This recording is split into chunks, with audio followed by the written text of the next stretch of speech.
Hi everyone, welcome to the Nathan Ross Rees Performer Podcast. I'm here today with Scott Capelin, founder of inLIFE Wellness, author, podcaster, and many more things I'm excited to learn about today. Thank you so much for coming on, mate. My pleasure. Thanks for having me. Good. So, if we're going to kind of get to know you more, get to know your story, where should we start? Well, probably should start with the fact that I'm a 49-year-old non-smoking Taurus. I grew up in Sydney. Went to school like everyone else. Went to university. Did a business degree after university. I completed that. Worked in the Sydney CBD for 4 years. I didn't mind the job, but I didn't love it, and I could see the people who were 10, 20, 30 years my senior, and it wasn't really aspirational. In the meantime, my brother, who's 2 years younger than me, had finished high school and become a personal trainer, and I thought, oh, that looks pretty cool. I'll give that a try. If it doesn't work out, you can always go back to the office job. And that was in the year 2000, and I never looked back. So, got out of this suit, got into shorts and a T-shirt. I was doing work that I felt much more congruent with, like it was a part of who I am. I worked really hard, had some great mentors, and ended up owning a personal training studio, ended up owning 5 personal training studios actually. So PT studio is still a boutique model, different to a Pilates studio. I liken it to owning a hair salon. Imagine you had a hair salon and, hair salon's got, say, 12 hairdressers. Each hairdresser's got 50 clients, and, the clients end up having the relationship with the hairdresser, not so much the business, which can be problematic in a personal training studio. But with Pilates, it's a lot different, with a team of instructors, and the members might have their favourites, but they really don't mind who instructs the class. But I guess with my work, I love the fitness side of it, I love the people side of it, and I love the business side of it. In business ownership, it's been a pretty interesting sort of 20-year roller coaster for me, mostly good, with a couple of really harsh learning lessons in there. But I'm really passionate about helping other people own a successful small business. I think a small business is like the ultimate personal and professional growth experience. I love the whole idea of growth, growing as a person, fulfilling your potential. I think the statistic is that 42% of people want to open their own business, but 3% do. So Wow. why is that? And one of my favorite sayings is follow your heart, but take your brains with you. I started a business ownership as a franchisee. It was the best thing I could have ever done. I never set out to be a franchisor. But, 2019 opened up a reformer Pilates studio with a few other exercise modalities in there. I opened up just before COVID actually, and then, opened, closed. Ended up doing pretty well in a year or two there, and a couple of our instructors, our team members wanted to open one, and next thing you knew, I was going down the franchising road, and all the growth's been organic. We don't do any franchise marketing. It's not like you want to open a studio. Most of our studios are opened by members or instructors, and the beautiful part of that is they're already ingrained in the culture. So culture is a word we use a lot of. It's a big, broad word, but we want these studios to be really positive environments. Within inLIFE Wellness, 70% of our new members have never done reformer Pilates, which I think is really interesting. A lot of it comes down to our marketing material. It's really relatable people that are exercising and smiling at the same time. Yep. And 50% of our members have never been to a gym or studio before. Wow. So that's really interesting. So whether you look at Australia, UK, USA, the statistic is pretty much that 20% of people have a formal gym or studio membership. So what are the 80% doing? What are they doing? Do they think the gym's not for me? The studio's intimidating? The funny thing about fitness marketing is that a lot of the marketing is directed towards people who are already fit. So there's a book called Blue Ocean Strategy. Red Ocean is like, imagine there's a bunch of sharks eating a whale, but I don't really know what sharks eat, and there's a bunch of red ocean, but look at what's out there, all this blue ocean. So we do a pretty good job of tapping into the blue ocean. And just to round off this opening monologue, I really care about the member experience in the studios, but for the last 2 decades, I've been more passionate about careers for fitness professionals because there's often no career.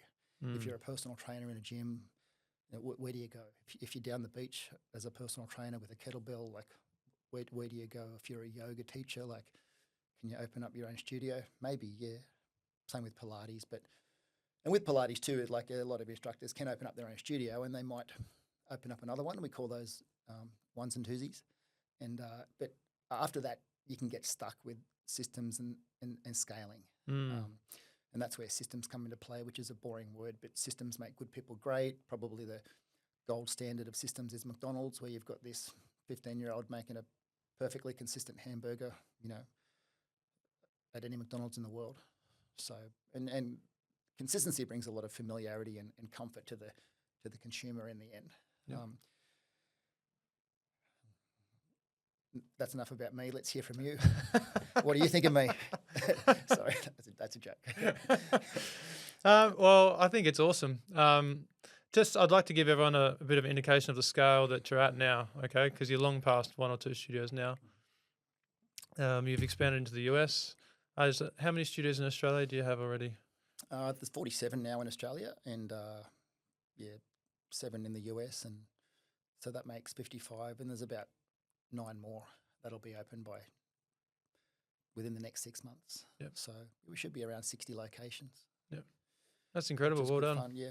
Thanks, mate. I don't really compare myself to other people, though sometimes when I do, I think, oh gosh, I think we might be Australia's 4th biggest brand. But Pilates is a good place to be now. We probably know, and it's funny. Ironically, it's been around for 110 years, so it's not a new thing. But even post-COVID, just the way that people are distanced in reformer, and mental health is a phrase I wish I had a better term for. But after all those years in personal training, when it was about what'd you have for dinner last night, and every week we're measuring your body fat, like it's just really refreshing to have the main focus be acknowledging members for attending, having them leave feel like they achieved something great, as opposed to my first experience with Pilates was in Bondi Junction in Sydney at this studio with a guy who was from the Australian Ballet, and I went there twice a week for 3 months, and for the whole hour you would be absolutely berated. Apparently, and I'm not a dancer, but in dancing, the feedback's really brutal. Like especially when there's 2 dancers going for a role and there's 120 trying out. But this guy, I think his whole idea of, we call it connection and correction. He would just, so every session I left feeling like I must be hopeless at this, or this is not for me, or this must be what Pilates is. And then I didn't do it for 2 years, and then another friend took me somewhere else, and it was really positive and inclusive and welcoming, and all the good things. Mm-hmm. So and it's a wonder that Pilates is probably not a little more intimidating, because it's got a lot of links with whether it's ballet dancers or physiotherapists, or I see a lot of stuff online too, and like yoga and Pilates. When on Instagram people are doing certain exercises and moves that are probably not suited to a class environment. And so, because you've got to imagine the average person out there looking at it thinking, if they think that's what Pilates is, then maybe it's not for them. But it's just a beautiful way to move your body, low impact. I tell people low impact does not mean low intensity. As you know, you can shake like a leaf and burn. And when I do Pilates, like I did a class last week, the one I was telling you about earlier, and because I like going to the gym, do some weights a few times a week. But in a Pilates class, I'm always thinking, clearly I do not use that muscle at the gym because I got nothing. But so the franchising piece has been interesting. It's just all grown very, very naturally. We started in Sydney, so there's a bunch of studios in Sydney, a couple in Melbourne, 5 in Perth, and we're coming up to 10 in Dallas, Texas. So going to Texas for me, well, I've always wanted to go to America for business and personal reasons, and my wife works in the business too. She's an instructor, and we have our 3 little daughters, and we didn't just move to Dallas last year. Like a few years of planning went into it, and we launched over there, and it was probably a bit of a rough start actually, where you start thinking, gosh, have I made a mistake here? And then just figured a few things out. So many things in the US are the same, like building out a studio and recruiting the team and marketing.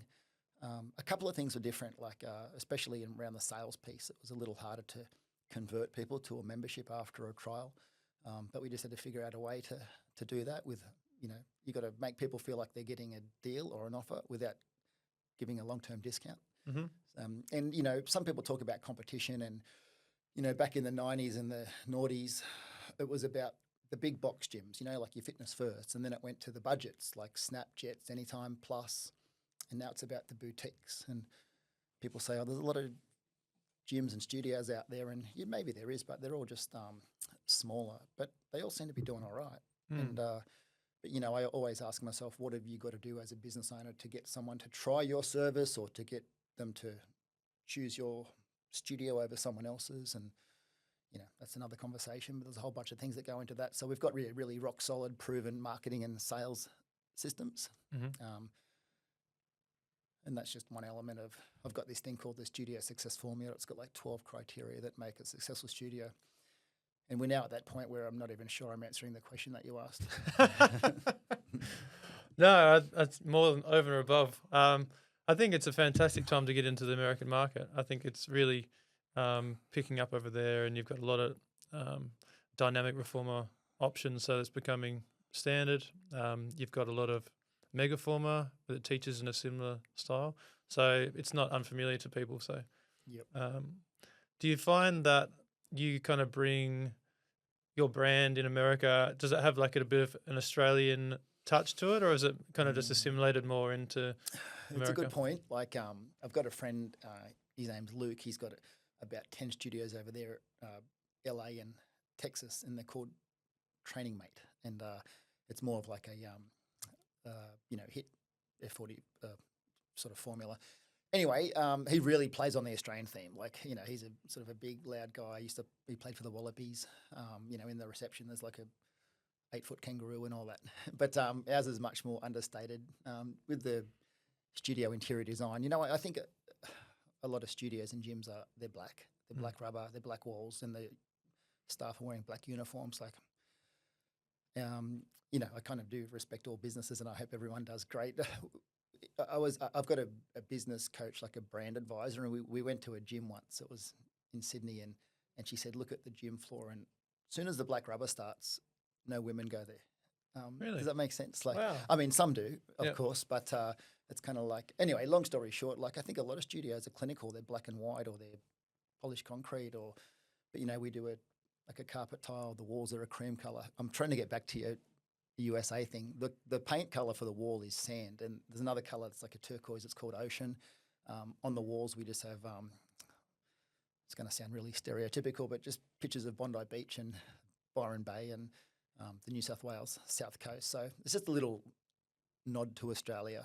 But and it's funny because I was a bit self-conscious going over there, and it's like I wanted to, just blend in.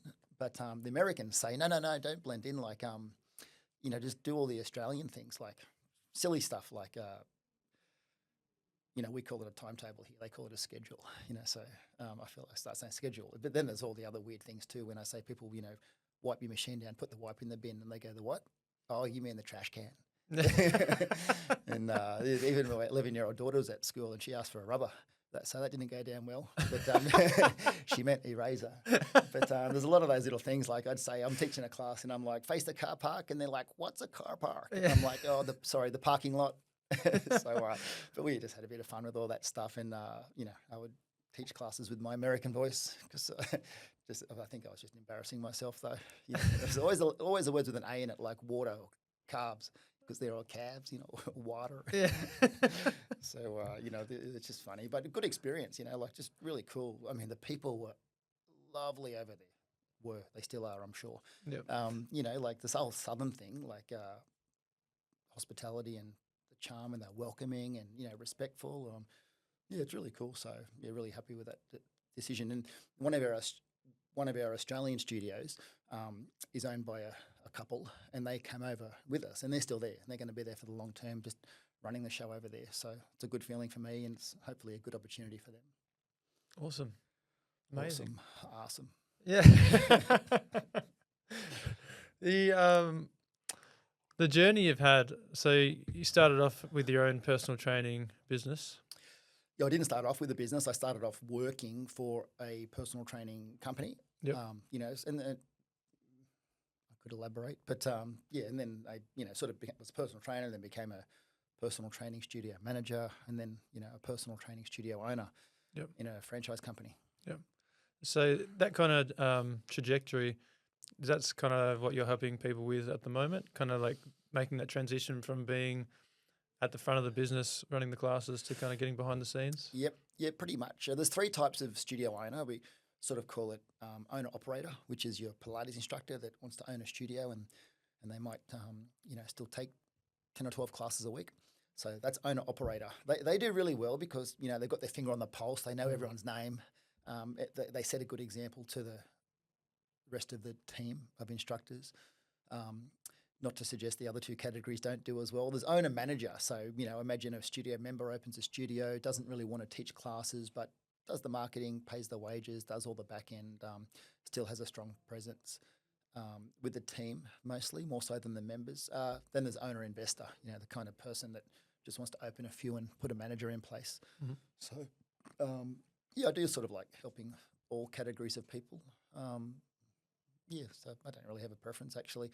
I mean, some companies, like, not sure if this is accurate, but I've heard that KFC won't let you open one until you've worked there for a year.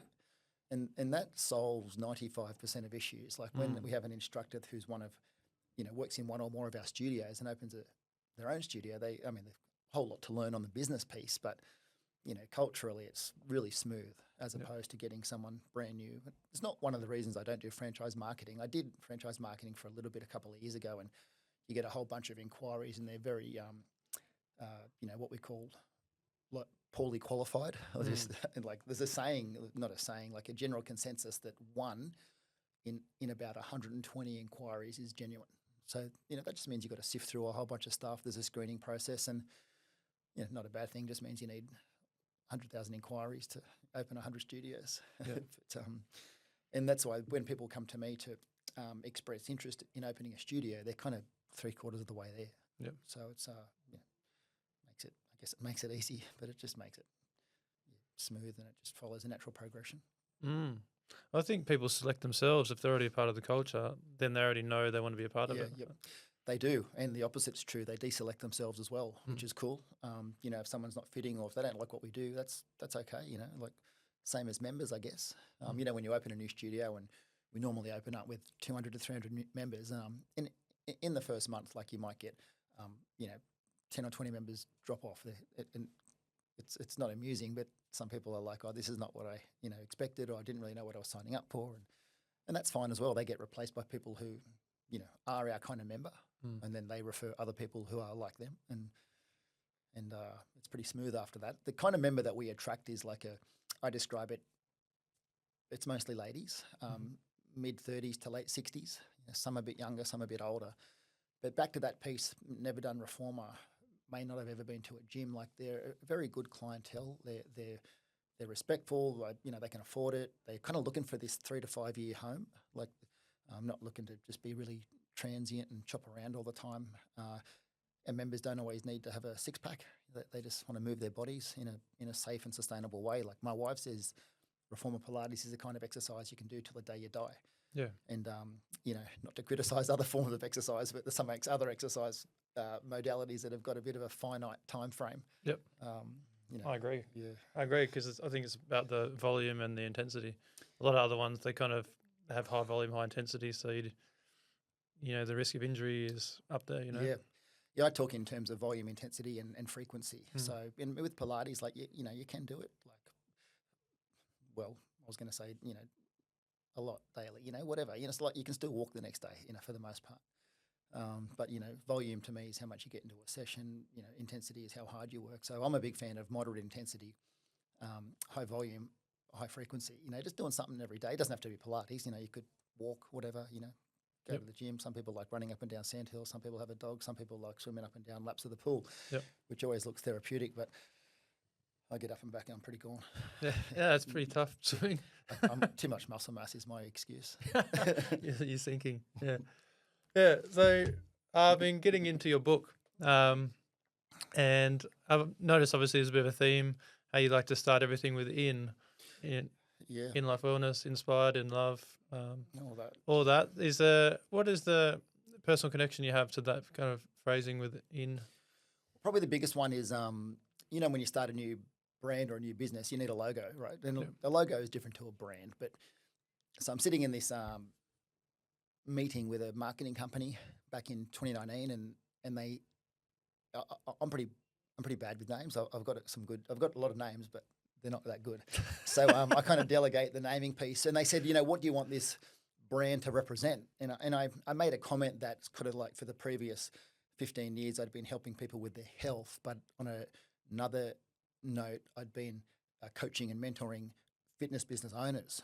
So I said to these marketing guys, look, whether you're helping someone with their health and fitness or if you're helping them with their business, I said, I just like helping people in life.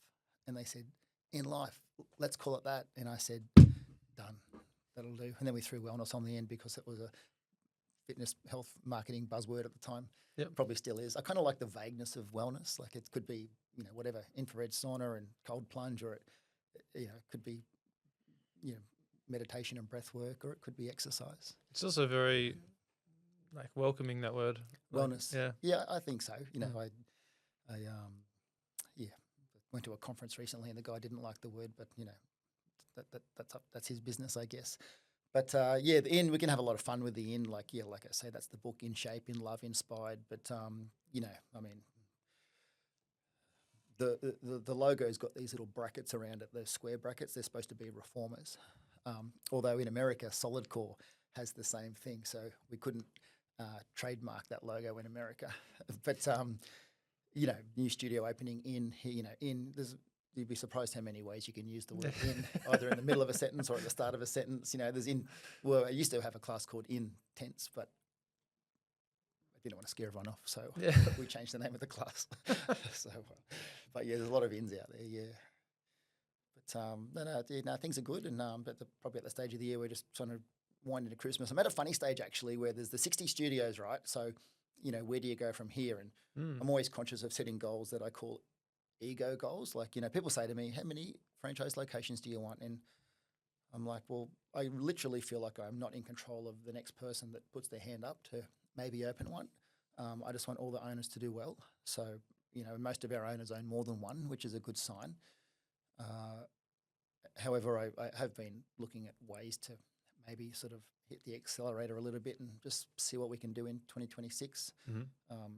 I said to a guy, if your financial needs are met, like what are you doing after that? Like what's the reason for growth? I remember being a kid thinking like, why does Kerry Packer still work? Like he's probably got enough money. Yeah. But it's just in you, like it's an entrepreneurial thing. It's back to that other point earlier about growth. Like, if you're not growing, you're dying, or at least I am. If I'm not growing, I'm a bit dangerous, really. So got to stimulate my mind with positive things. Yeah. Well, I suppose it's an acquired skill set. It took a lot of effort and time to get to. So you kind of just making the most of it by continuing down that path. Making the most of it, yeah, that was a good point. I feel like we do have some momentum at the moment. So just right along with that, like I said, Pilates is a good place to be in the fitness industry. Like I go to all these conferences around the world, you see the graphs of the modalities, different types of exercise, like what's happening with personal training, what's happening with HIIT training, what's happening with yoga, and what's happening with big gyms and boutiques. And ultimately, like there really is something for everyone, So something for everyone. It's funny in America though, like you've got Club Pilates with like 1,200 studios, and the number 2 player has got like 77. Yep. So I think there's a real opportunity to be number 2 over there. And then there's the argument like, solid core, body rock, strong. Like, is it Pilates? Like they're all awesome, and it's a workout. So, I mean, I don't want to say who cares if it's Pilates or not, but if people love that, that's awesome. Yeah. And if they don't love it, then, well, don't do it and don't criticize it, Yeah. So, but we sort of respect the integrity of traditional reformer Pilates at inLIFE, and we have this other range of classes called Fusion Pilates where we combine reformer Pilates with other types of exercise like strength work, cardio work. We do some pretty cool circuit classes in the studio. So, ultimately what people want is variety. And the beauty of reformer Pilates is that there's literally 9,000 exercises you can do on that thing. So you get that anyway. That's right. So we never pre-choreograph or tell the instructors what to teach. We have an instructor certification program where we teach them how to become a great instructor. But one of my favorite books is called Drive. It's by a guy called Daniel Pink, and he says what makes people engaged in the workplace. And he's narrowed it down to 3 things, which is autonomy. The ability that you want to do what you want to do, the way you want to do it, and then mastery and purpose. And like autonomy, instructors, it's the irony is that it takes so much longer. Like instructors spend just as much time planning and preparing as they do teaching. But we never wanted to have a situation where the class is up on the screen. The fusion Pilates classes are pre-choreographed, but only the non-reformer Pilates part. Mm-hmm. Because I mean, it's funny for me too. Like I can teach at one of our fusion classes called Bar Former. I'm not a bar teacher, but I can teach it when it's on the screen. But back to that McDonald's thing, like systems make good people great. Systems promote consistency. So, just interesting stuff around the business model. Oh, for sure. Yeah, I think it's really important to get consistency. That's one of the things I love to talk about. When it comes to training trainers, you need like a bit of a framework. You need everyone on the same page.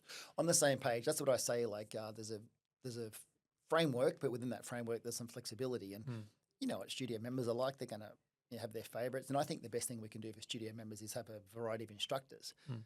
You know, you got that. There's always someone who's the hard one, someone who's all the stretchy breathwork one. You know, but you know, and the members, you know, what do they do? Their 3 or 4 classes a week, and they get a mix of instructors, and it's just good for everybody.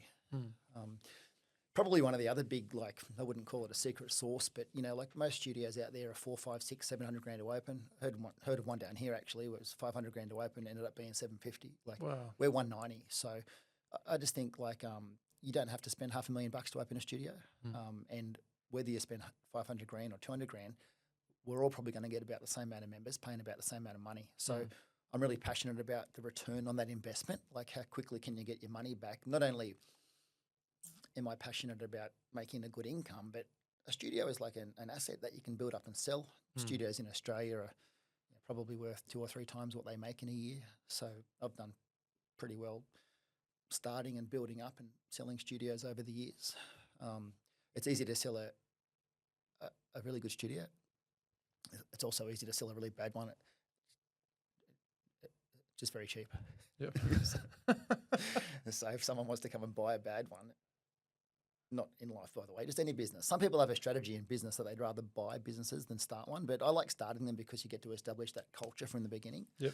Otherwise, you're buying one. I bought there was a personal training studio once in Sydney and Double Bay back in 2011, and it was an absolute mess. But I thought, you know, I'm a nice guy. I'll go in and I'll just make friends with everyone. 12 months later, it was the same or worse. So I said to myself, like, if I ever do that again, I'm just going to go in on day one and just, you know, make a few hard decisions, be prepared for it to go backwards even more before it goes forward. And I did that actually with a studio, must have been, I don't know, 3 years ago, when it was like a studio that had been open for a year, had 61 members, and like after 3 months. So I got rid of half the team, basically, got a new manager, and put 25 grand into marketing. And then, I sold that actually 10 months later with 205 members. And now the new owner, she's up to like 240 members. So I can't sell something unless I actually believe it's a good thing for the purchaser. Otherwise, it's just going to end up biting you in the butt, you know, down the track. So, it's interesting. It's not really that hard to, you know, get 150, 200 members in a studio and just, you know, look after them, which could be as simple as knowing their name or maybe sending a text every now and then. If you're going to analyse that situation when you walked into that space, 60 members, and what the team was doing, what was it that you noticed that you knew that you had to change? Well, there was a couple of ladies that owned that studio, and one lady just had a newborn, and the other lady, when the studio opened, she went in for neck and spinal surgery. So they just couldn't put a lot of effort into it in the first year. And so really awesome people, great instructors. I guess what I learned is that, well, a few things really, but if the instructors feel like the owner doesn't care, the instructors aren't going to care. Like, secondly, I mean, I used to have this elderly Chinese personal training client. She would say that the fish rots or stinks from the head down. So, you know, everything starts at the top, I guess. Okay. But yeah, back to that culture piece. The culture wasn't great. There's member culture, there's team culture, there's culture for everything. Culture for punctuality, you know, culture for leaving the studio clean and tidy when you leave. So all these things. If you want the team to sort of go the extra mile, all of our studios have a communication channel. It's basically a WhatsApp group, you know, and if the owner or the manager and the instructors, they're putting stuff on the group all the time, like, you know, Sonia just hit 100 classes, or, the owner gets some great feedback about an instructor from a member, and she'll screenshot the email and put it on the chat. Like, that's really cool stuff. And another one of my favorite sayings is that the things that are easy to do are also easy not to do. Yeah. So it takes 30 seconds to do that, but it's just really easy to not do it, Yeah. So, I mean, I try and make a phone call every day, just one, to a studio owner. And sometimes it's harder than it sounds, Yep. I mean, half the time you get voicemail, half the time they go, what do you want? But I'm just like, just seeing if you, I ask the same questions, like, how's the team? Actually, just last week, I asked one of our studio owners to rank all their instructors. Hope this is not too harsh or black and white, on a scale of 1 to 10, talent and proficiency, like how good of an instructor they are. And the second column was contribution to culture. Mm. And, you get this one like, talent 5 out of 10, culture 9 out of 10. And like, they're not tough, but it's like, I can see that person's not the greatest instructor yet, but really good for culture. And it's probably in the last 5 years, there's only been about 4 instructors I've said, thanks for your time, but don't need you anymore. And they were the most technically competent, proficient, 10 plus years experience instructors that had lost their care factor, and thought they were a bit too good and weren't open to learning new stuff. We do team training, we do team socials, like who comes, like that counts. Yeah. And funnily enough, what the member sees? They see the 45-minute performance from the instructor. They don't see the back end. That instructor never covers for another instructor. That instructor never comes to team training. That instructor never vacuums. Like, I don't expect the instructors to vacuum, but when they do, it's pretty cool. Yeah. Like, it just shows that they care, So, that cultural piece, because, I think the best messages are non-verbal. And if you let someone stay who's, not the right fit, that just sends a message to everyone else. There's another sort of interesting, survey, really. Morgan Gallup, the research company, they did a survey across 100,000 organizations, small, medium, large, and 1 million employees to find out the top 12 things that make someone, really engaged in the workplace. And one of them was my colleagues care about quality work. And I think that's really cool because, when one of the top performers comes to you and says, oh, I don't know how to say this, but this instructor here, I've heard this and I've seen this. And it's like, it probably took a lot from them to say that.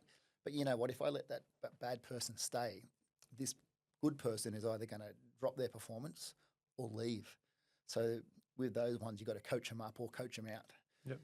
But back to that other quadrant where it's like, that example I used where the instructor was 5 out of 10, like we'd call that, low performance. But the other quadrant, it's a Simon Sinek thing, whether you call it trust or values, like she's got the high values. Mm-hmm. So, and I see it all the time in sport. I probably shouldn't say names, but like whether it's rugby league or AFL, and you've got the most amazing player, but they're just a real rat bag. Yeah. Like, and it's not cool. Like if they're whatever, partying or doing the wrong thing off the field, like, because that just sends a big message to even everyone down to, 16-year-olds trying to play. And the sad thing is that like the club will end up sacking that person because, sponsor pressure and the next day there's 6 clubs trying to sign them. Yeah. Like that's not cool. I mean, the best teams I've been in are probably average talent, but just all heart, So, and that's a funny thing. Like, I remember being in a fitness business and we had a team meeting every Monday, and I just asked a random question, like to adults, like who's never been in a team before, and half the hands went up. Like maybe they grew up not playing sport or haven't been in a positive workplace environment. And I thought, oh, that's funny trying to explain team culture to someone who hasn't been in a team. Yeah. So anyway. Yeah, just interesting stuff. It's we never actually in business never talk about Pilates. Like we're not talking about let's activate the T zone, or let's talk about how to properly execute hundreds. Like it's just always about people, and systems and business and money and all that, which is fine. Yep. But it's just funny that you never talk about the fitness piece of it. Yeah. Well, I suppose the longevity of a business requires like successful habits. So if you don't have the right systems, or you don't have the right procedures, then even a good group of trainers will fall by the wayside at some point. Well, they will. And, another saying that I like is act as if your business will be around in 100 years, because a lot of businesses are making these short-term decisions. Again, like sorry for the sporting analogies, but a sports team want to sign a good player so they win the premiership next year. Like it's like, well, let's have like a 5 or 10 year view. Let's imagine we're going to be here for a long time, because I tell people business is a long game. Like a good business can turn bad, a bad business can turn around and go really good. Yep. But just having all those foundations in place, I feel like you're going to say, what are the foundations? But, back to that thing like studio success formula, team, marketing, innovation, all the way down to having your accounting and bookkeeping in order, having the studio clean. Does your offering have an element of innovation? Like my definition of innovation is it's just got to be 5% different. Like you don't have to reinvent the whole thing. Mm. I see a lot of these wellness studios opening now, and like you look at it, me, like I know a bit about wellness, but the average person must be looking at this thing going, what is that business doing? Like whether it's, I don't know, like an infrared cocoon, which is cool. But people are like, oh, I'm going to pay $80 to do that and then jump in 3-degree water. Like, I don't know if that's got much longevity about it. Mm-hmm. Ironically, it is for our longevity. But so, that's why I like Pilates, because most people know what it is and it's got a reputation of being for everybody. Get it? Everybody. Yeah. What I've seen so far from your book is, I think, your philosophy of like this interconnectedness with everything in your life, like 3 major parts of your life that if you kind of bring a pure focus to them and have like intention with them, that you can really change your life dramatically. Yeah, I think so. So the book, I mean, I was going to say, Nathan, like which book, got 3, no biggie. Joking. 5 if you count my children's books, but In Shape, the book's called In Shape, in Love, Inspired, So In Shape, it talks about physical fitness, that saying where a healthy person has 100 goals and an unhealthy person has 1 goal to get healthy. Yep. So, I really think that, I think the tagline, what's the tagline for the book? This is the publisher, the 3-step blueprint for using peak health as the foundation for an abundant life. So I love that word abundance. Like there's so much we can get out of life. I have another mentor. He says, I want to get to the end of my life and know that I did everything I could with everything I had.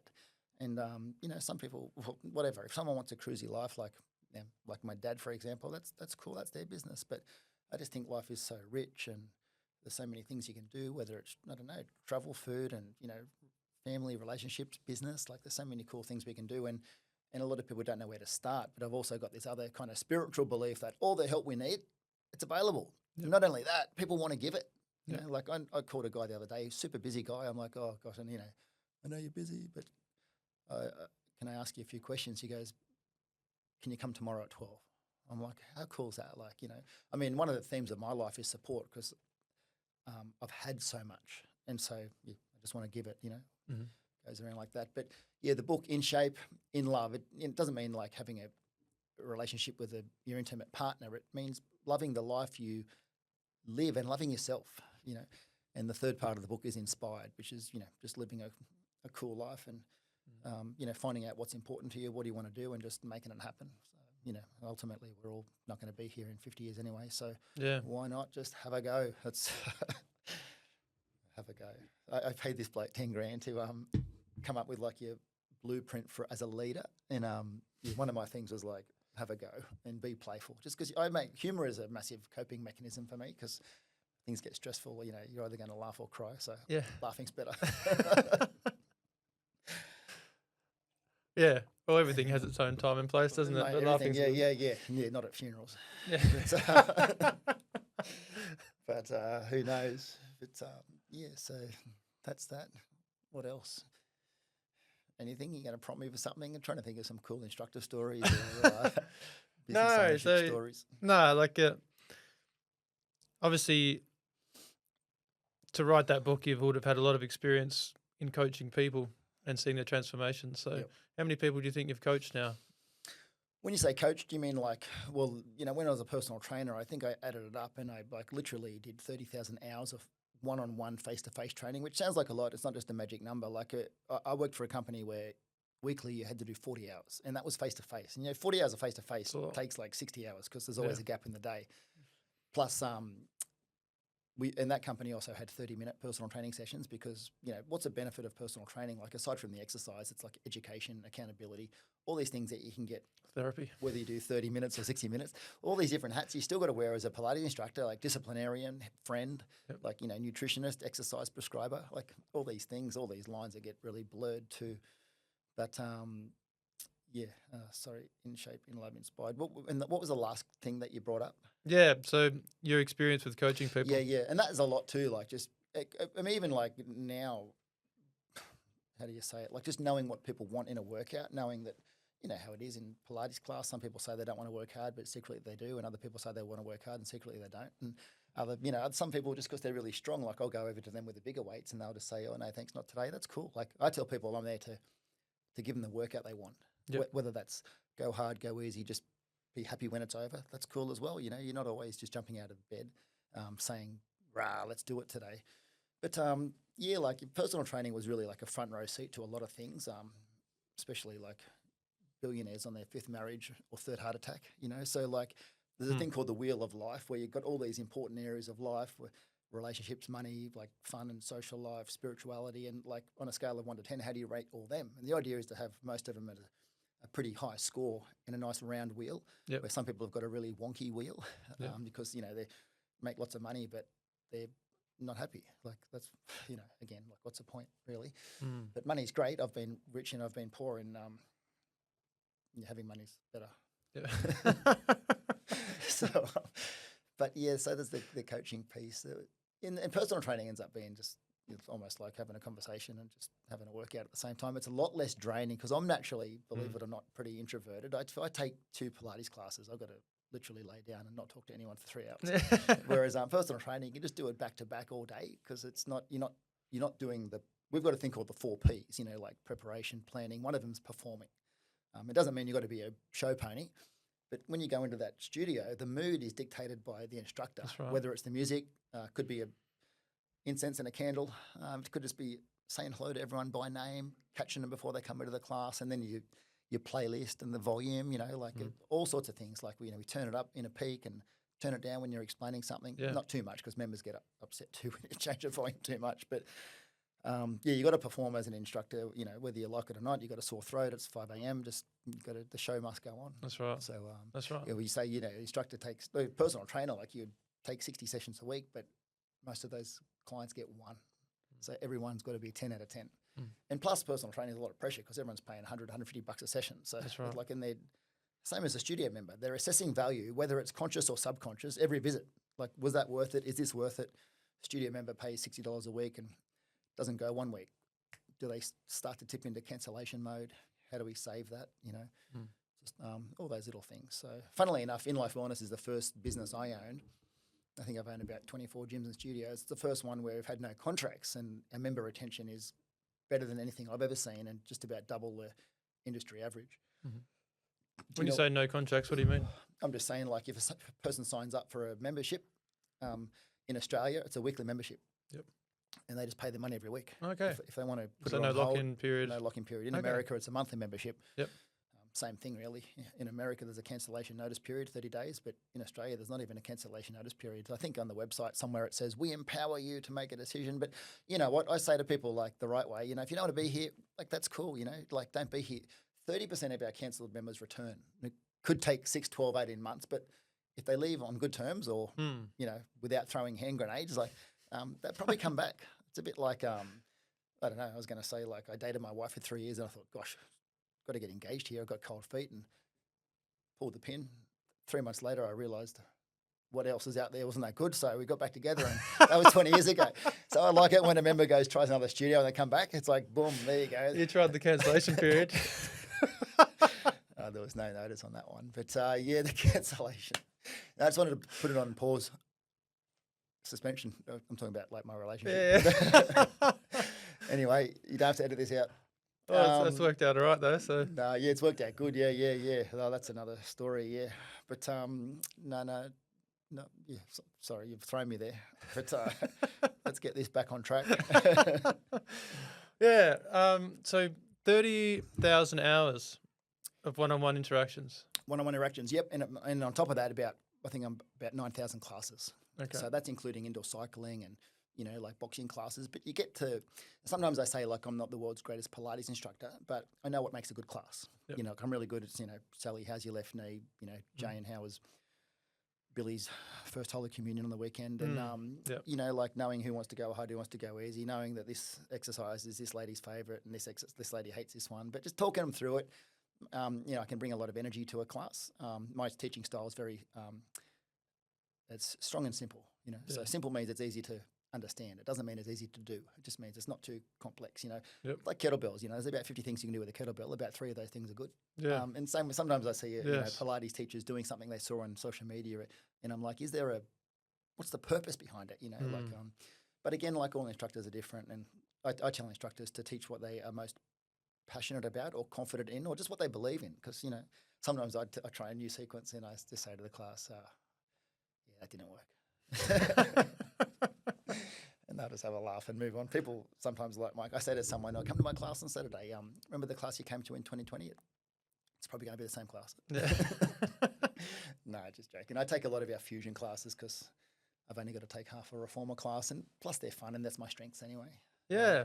So So what would you say then, from all your interactions with people, conversations, and you have someone who's coming to you with something they want to achieve, but they've been unable to do it so far, and so they've got something holding them back, whether it's a limiting belief or whether it's like something in their life which is like a obstacle. What is it that you're doing? What kind of questions are you asking to kind of discover this and then kind of overcome? Yeah, it's a big one. It's a good one. So a general sort of life goal, business goal, whatever, some sort of goal.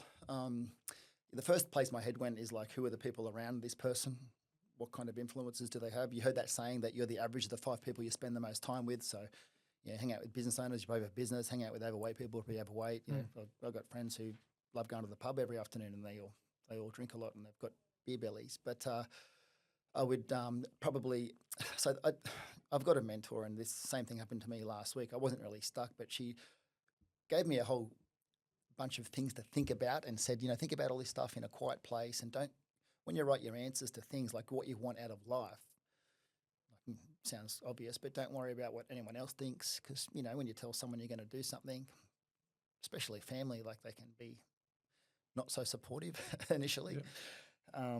But I always start everything with identifying your personal core values. And that's like 5 things, like it could be 3 things, could be 7 things, but a value could be something like a quality, like, honesty, trust, or a value could be something that you enjoy doing, like travel, So, my values are like family, business, freedom,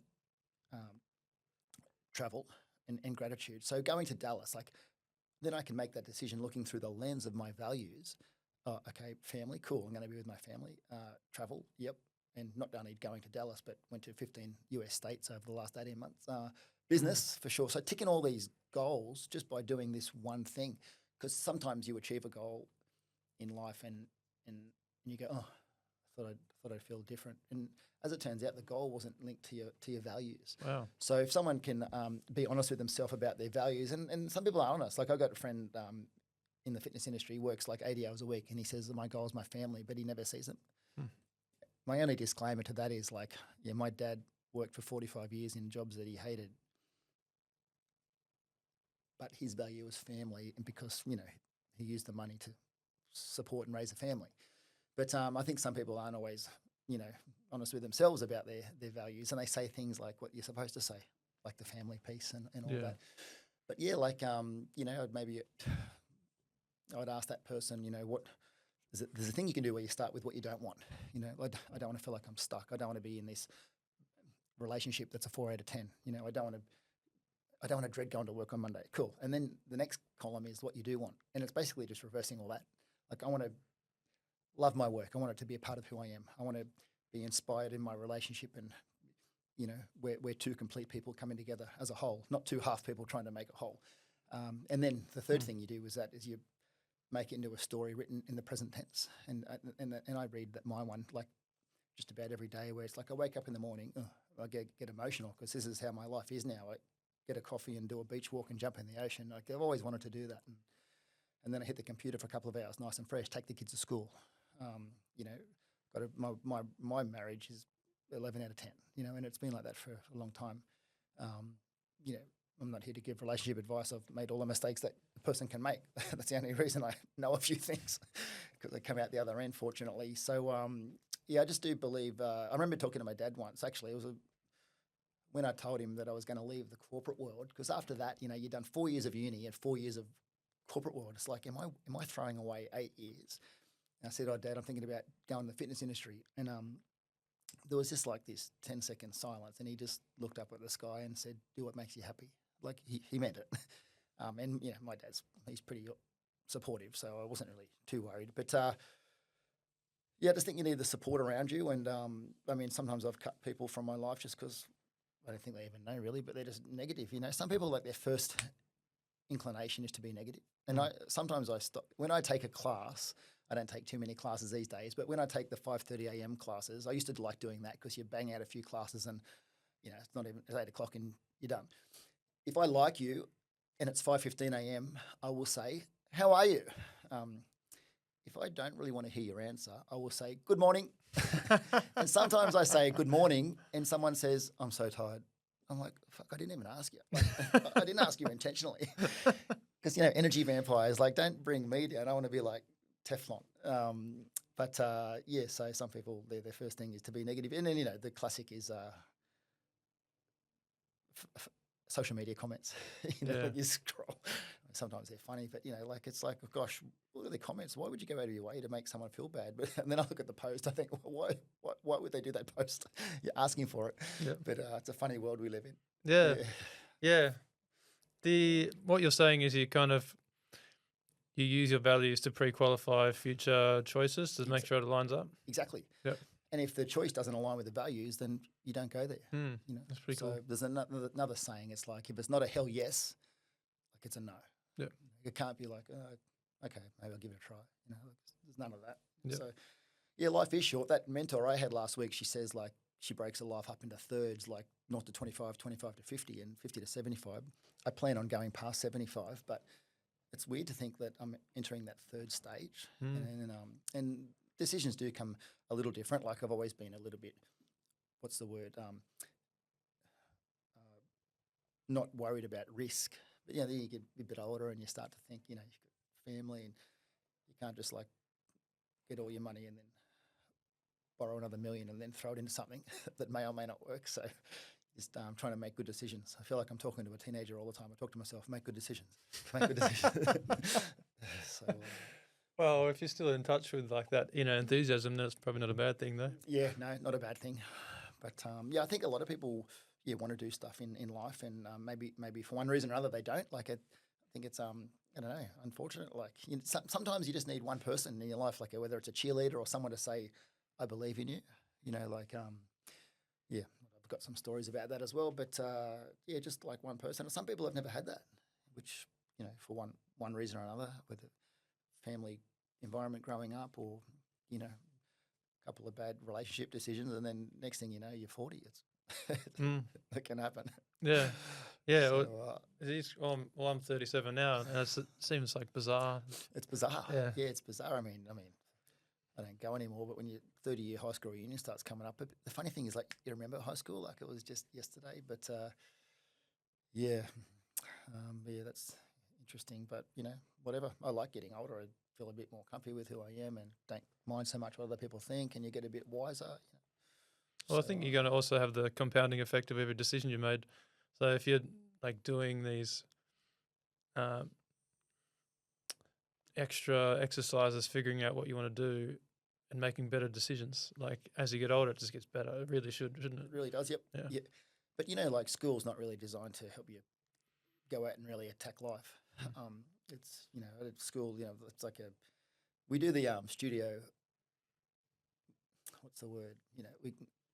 I don't want to use the word assessment, but, just going around and check the studios. And like, when I was at that franchise company, like, when I was a franchisee, you'd really dread the visit because you can only start on 100% and go down, which is like school, But in school, like, if I ask you for the answer, that's called cheating. But in the real world, it's called collaborating. Yeah. So school kind of penalises you for everything that actually helps drive you forward. And then I did that 4-year business degree. At no point in that business degree was there a topic on small business. It was all like economics and accounting and really boring high-level stuff. And I thought, why does no one tell you how to make a small business? Like, I love it sitting in a small business and looking around trying to do the numbers in my head. And it's, like, it's a great way to get ahead, as opposed to, being an employee. And there's nothing wrong with being an employee or trading your time for money. I had another friend last week, 13 years as a high-level, corporate job, just went to work and said, you're done. You know? Yep. So that, back in the old days, they said it's risky to open a business, and now it's risky to be an employee. Yeah, it really so, is. Yeah, Especially funny. with AI and everything. now. Yeah. I know. I was talking to an Uber driver this morning. His daughter's a hairdresser. I thought hairdressers and the plumbers, they're probably the safest. Like the lawyers and the marketers and graphic designers, probably some of their work could be, done by AI. Yeah. Yeah, it's interesting, but I'm trying to learn it myself. The studio thing is not quite there yet, but it would be pretty cool if it just responded to all, marketing inquiries, and I had to play with voice AI. It's still a bit clunky because it's Pilates and people and trying to tell you about their bad knee and their sick cat, and the voice AI just didn't get it. It's also too whether you can actually trust everything that it does say, because it's only going to give you some kind of like average answer based on things it's already heard. You can load it up with the content, but the only time it gets confused is if for one reason or another there's clashing content in there. Like, there's no cancellation policy. There's a 30-day cancellation policy, and it's like, the computer says no. And then like you can read all the transcripts from all the conversations, and if there's something like a gap in the knowledge, then you can just plug it back in. But anyway, I'm sure it'll evolve over the next few years. So, what's your? Sorry to cut you off there. I was really interested to know. You mentioned that you have a coach. Yep. Now, considering you're in the role of coaching like so many different people, business owners, instructors, and probably like friends and family in other capacities. But you still seek out the advice of a coach yourself? Yeah, for sure. Yeah, I mean, Tiger Woods has a coach. Michael Jordan had a coach. Anthony Robbins has a coach. Like, the three biggest words that close the mind are, I know that. Like, it's like those Pilates instructors before. It's like maybe we could do a team training session and share ideas. I don't need to come to that. So, yeah, like, and there's coaching in different areas. Like, the lady I'm referring to, she's a brand strategist, and like I said earlier, building a brand is different to building a business. Business is very transactional, income, expenses, profit, assets, liabilities. We're building a brand. Like a brand makes you feel something. Like the rumor is that Uber makes no money, but it's, whatever it's worth, $500 billion, because of the brand. And the brand, that's just, like I said, makes people feel something, and it stands for something. So this lady helps me with that. And, sorry, I don't know why I'm procrastinating on saying this, but I've really been fascinated with business sales, when like you hear someone sold their business for $80 million, it's like, how'd they do that? Like, I mean, sure, like I said to my accountant, how's the business valued? He said, based on the profit. It's like, that's an accountant answer. But dealing with this lady, and she talks about PR and brand building and how that can, double a sale price. Because at the moment, my nature is to be a little bit under the radar. Like I don't do a whole lot of social media or put myself out there. Probably, maybe to my detriment. But I'm happy with how things are going, and I'm just happy with my life again. Like back to the values. So I work with that lady. And also when I say the word mentor, like I've got another friend who, one of those guys probably reads 3 books a week. And if he reads a book, he'll call that author a mentor. Look, reading a book's like having a conversation with the author. Okay. Tom O'Toole, Beechworth Bakery, have you heard of that? In Beechworth here, like he says if you listen to audiobooks in your car rather than music, like in a year you have the equivalent of a university degree. So I think there's a lot of opportunities out there. And think something randomly as well, like if someone goes to cancel their studio membership, 2 things we never believe: I don't have time, I don't have money. Because everyone's got time for stuff that's important to you. No time, no money. That just means they didn't see value, which is like our responsibility. But some people, exercise and health isn't in their top 5 values. Not a bad thing. Like just because they're in mine or yours, it doesn't mean they've got to be in someone else's. These people could be awesome parents or awesome at business, and they could whatever coach the local netball team or go to church every Sunday. But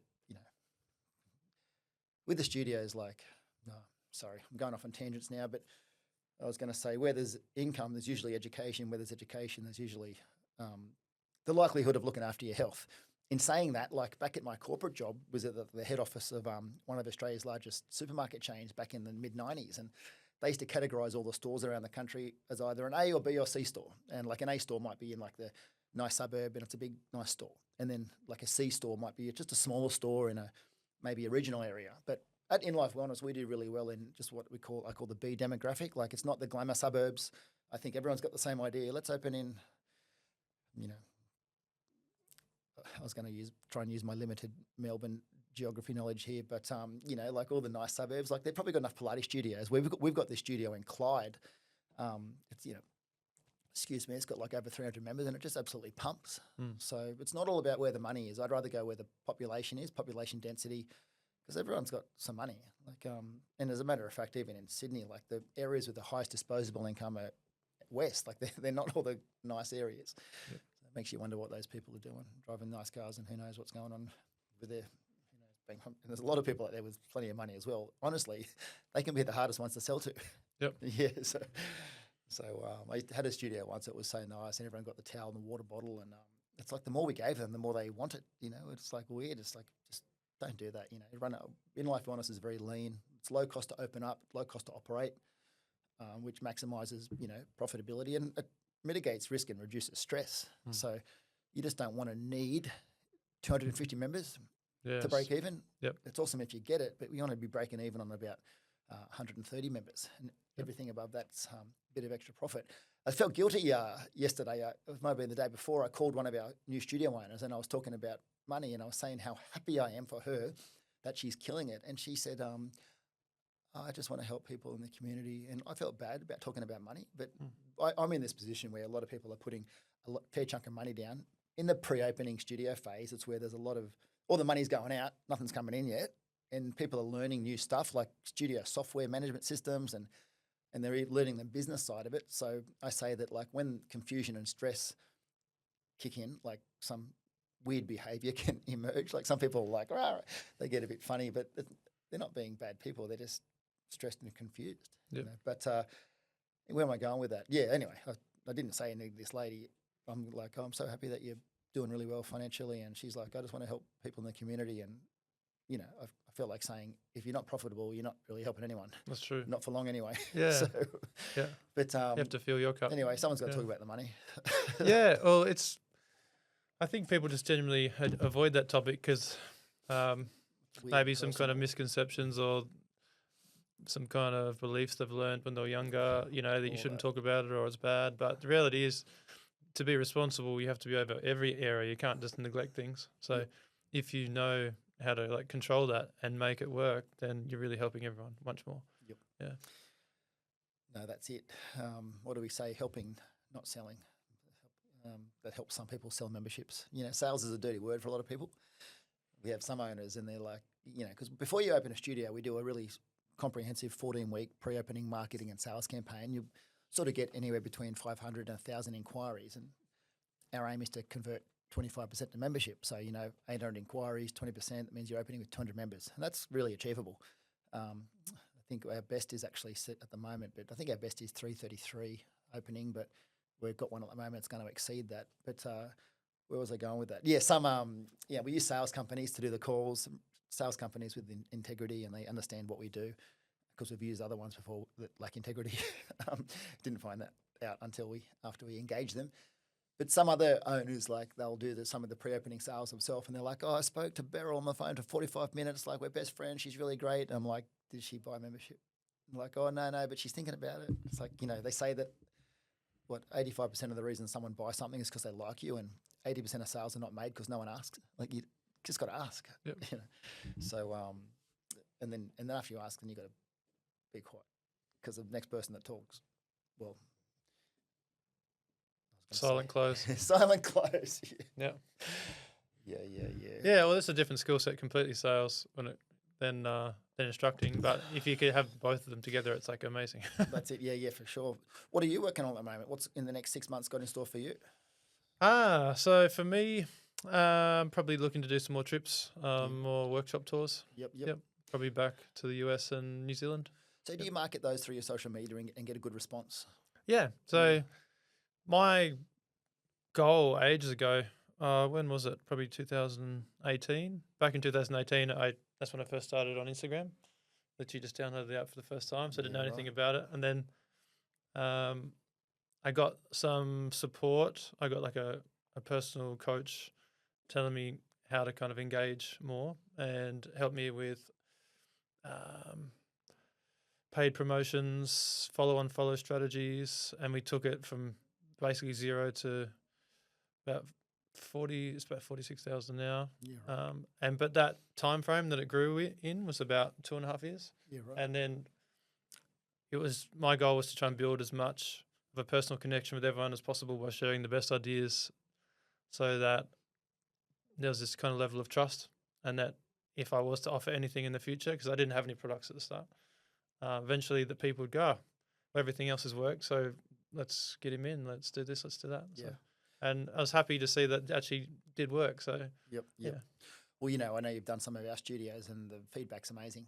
So, and it's an interesting little, or how do you say it? Like, studios need it and they want it, and it's every studio. You know what? You ask a bunch of instructors who wants to do additional training, every hand goes up, and then you put it on, and half of them come, Yeah. which is the challenge. It's not always a bad thing. It's kind of like, you know, finding a time that suits everyone. But if you pay them, it helps, as in the owners, and if you get an external person, it's because you know people they sick of hearing from me, so just get you in there. You can literally have the external person say the exact same thing, but it's someone different, so they'll listen. Yeah. I noticed though for your Instagram, you got a coach. See, coaching. There's a saying that coaching makes everything happen faster. Yep. When I was 27, like I'm not like what's the word? I'm a slow learner and a bit of a late bloomer. But at 27, I wouldn't say I was a bit loose, but I remember seeing this coach because you know it was funny because at school did good at school, did good at sport, but you know got in trouble a lot. Like something just wasn't quite right there. But yeah, so a coach, and I had 3 goals. 27 years old, so I wanted to meet a nice girl, like after being single all my 20s. I wanted to open a business and I wanted to buy a property. Within 6 months, did all 3. Really? So that was cool, you know, and don't ask me what she did, but all coaches do is ask the questions and then you got to come up with the answer yourself because that's coaching. The other one is consulting. Consulting is when they just tell you. Okay. So, because everyone's got the answers inside them.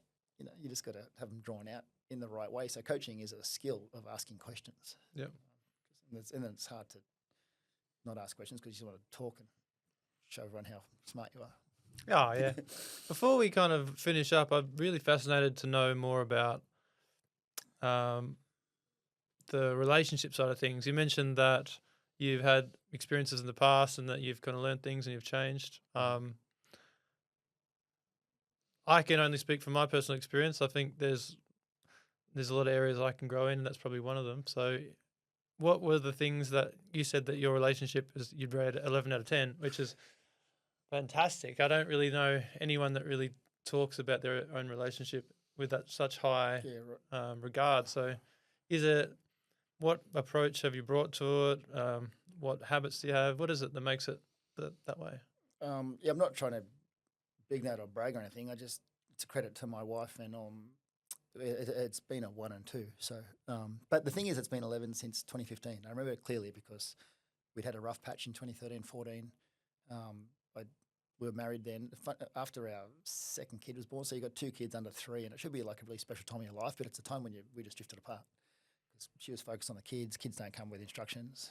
I was opening a couple of big businesses. One with my brother, who's a great guy and very high standards. So you know, I'd go to work at 5 a.m. and you know, not see my wife or the kid, and then I'd try and like tiptoe out of work at 5 p.m. like 12 hours, and my brother's like, "Where are you going?" And then I get home and my wife's like, "Where have you been?" I'm like, "Fuck, hurry up." So give me a break. And this is back in the day when like I was taking spin classes every day, and I just had a knee reconstruction. You know, when you do a lot of indoor cycling, your body's got this amazing way of just losing all the muscle and not losing any fat. And I was living on bananas and Gatorade. But look, a big thing for me, have you heard of that book, The 5 Love Languages? Yes. So there's 5 love languages, and mine is words of affirmation. They're called. Just mean every now and then if someone says, "Hey, Scott, you know, you're doing a good job, like, love you," like, it's not because I'm needy. It's just, that's just what makes me feel good. It's like, oh gosh, like that's noticed, is it? That's acknowledged. That's cool. My wife's love language is quality time. So quality time's not my love language. Like, I don't need time. I don't need to hang out with you. I've got best friends, you know, those ones that you see once a year. Yeah. And the other love languages are gifts. acts of service, which is like my dad's one, or at least how he likes to express his love. He does things for me, like he'll mow my lawn and put my garbage out, like it. And you don't say, "Oh, Dad, I don't need you to do that," because that would make him feel bad. Yeah.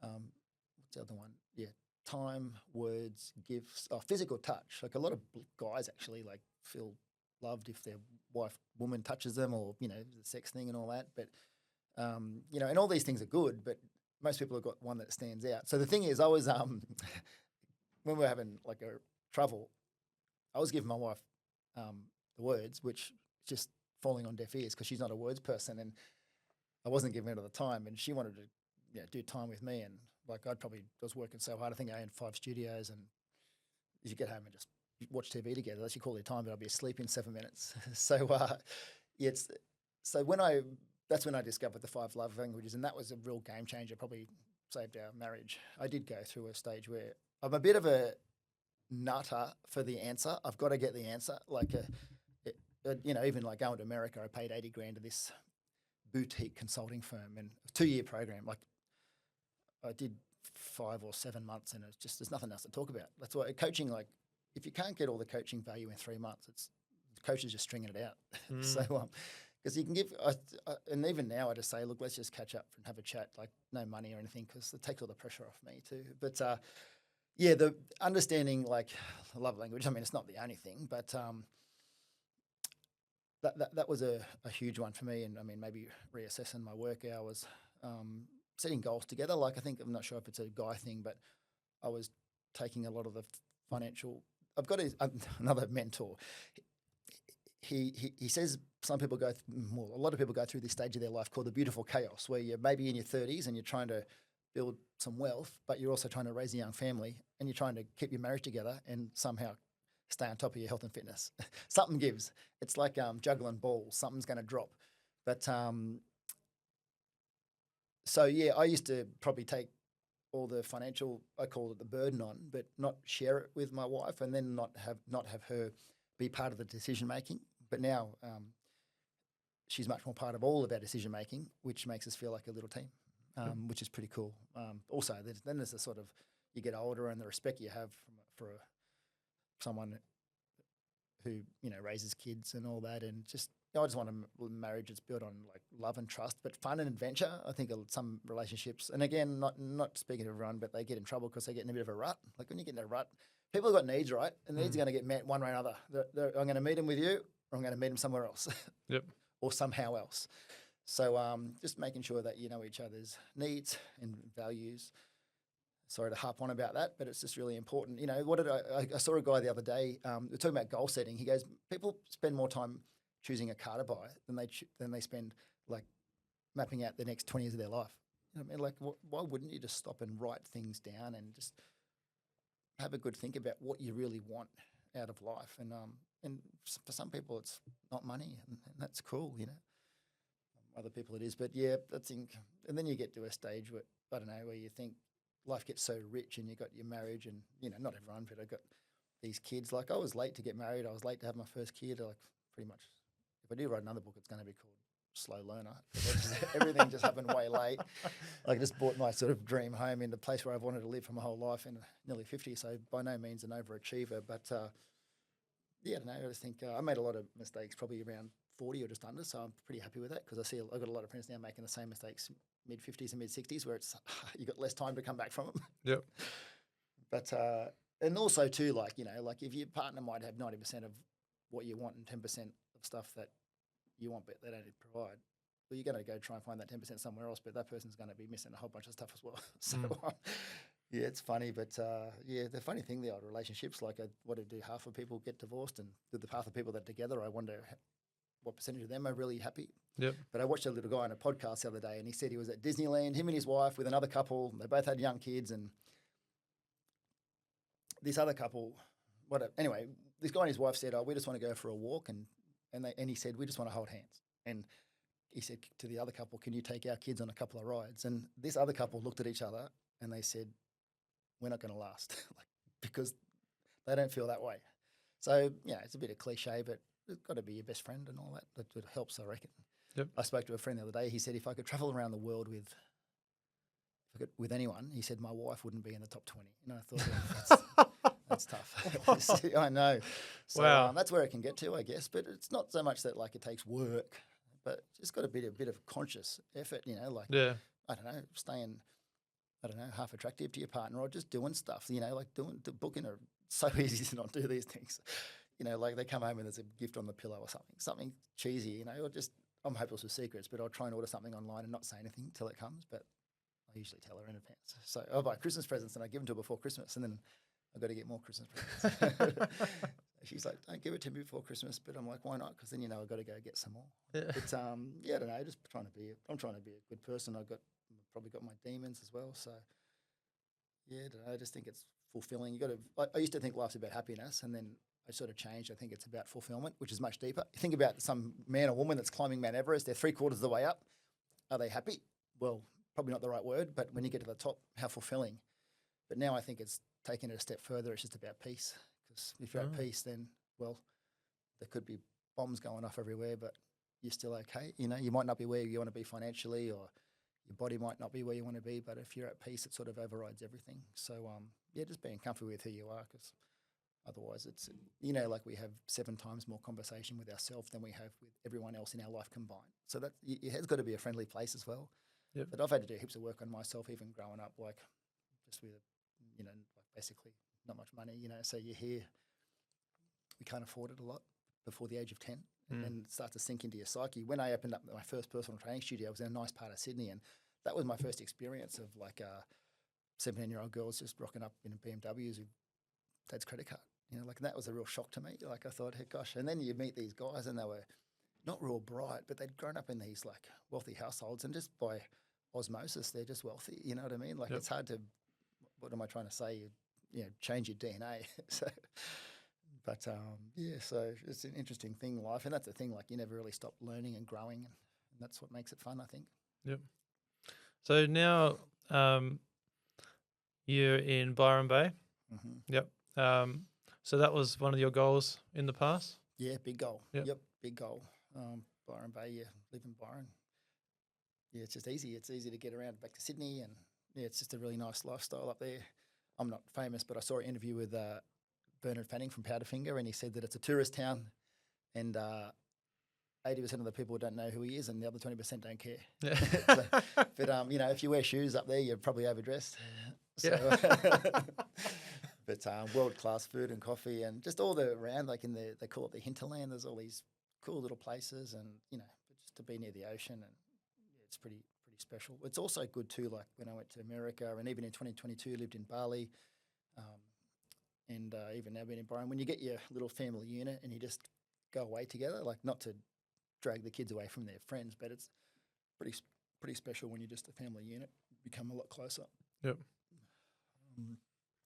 So yeah, Byron's a goal. I've got some other goals on the horizon, but no, just really enjoying the business sort of trajectory at the moment, and it's something I'm not saying it's easy, but could be harder. I'm always just conscious too. Like, do you want to be that franchise person where there's 150 franchises? Like, wonder what it'll be like at that point. But there's so many amazing people out there to bring onto our team. I've got this policy that I sort of borrowed from from a rugby league team in Sydney. Build from within. So I love that idea, building from within. And a lot of people have done that journey from studio member to manager to studio owner to HQ team. So we've got a really good team at HQ, people who specialise in new studio openings, operations manager, marketing, studio support, people and culture, education. So it's good. But all these opportunities, they're wins for the people that are in that position.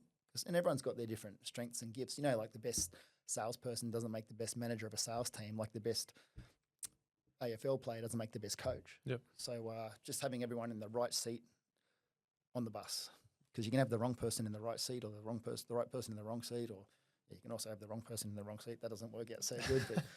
But just asking people too, like, are you happy with your work hours? Are you happy with your pay? Happy with your roles and responsibilities? What do you want to work on for the next year? Do you want to do a course somewhere that I'll pay for? Just little things like that. I don't know, just not taking people for granted, because whether it's a studio member choosing your studio, they've got choice. They've got heaps of choice. Or if it's a person choosing to work with you, I say that I want you to I want you to want this job, not just want a job.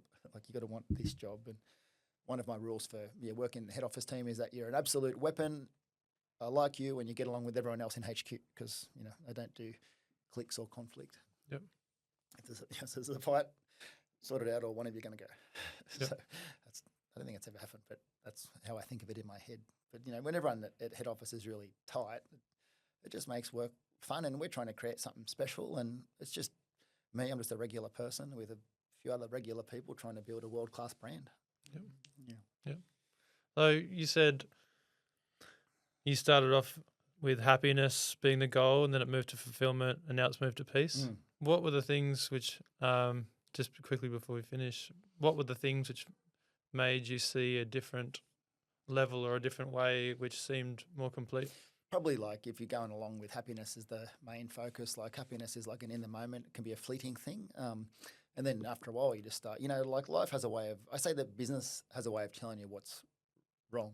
Business has a way of telling you what it needs. It also has a way, sometimes it's very subtle in telling you what's right, because sometimes the business is going good, but you got to stop. There's a saying that success leaves clues.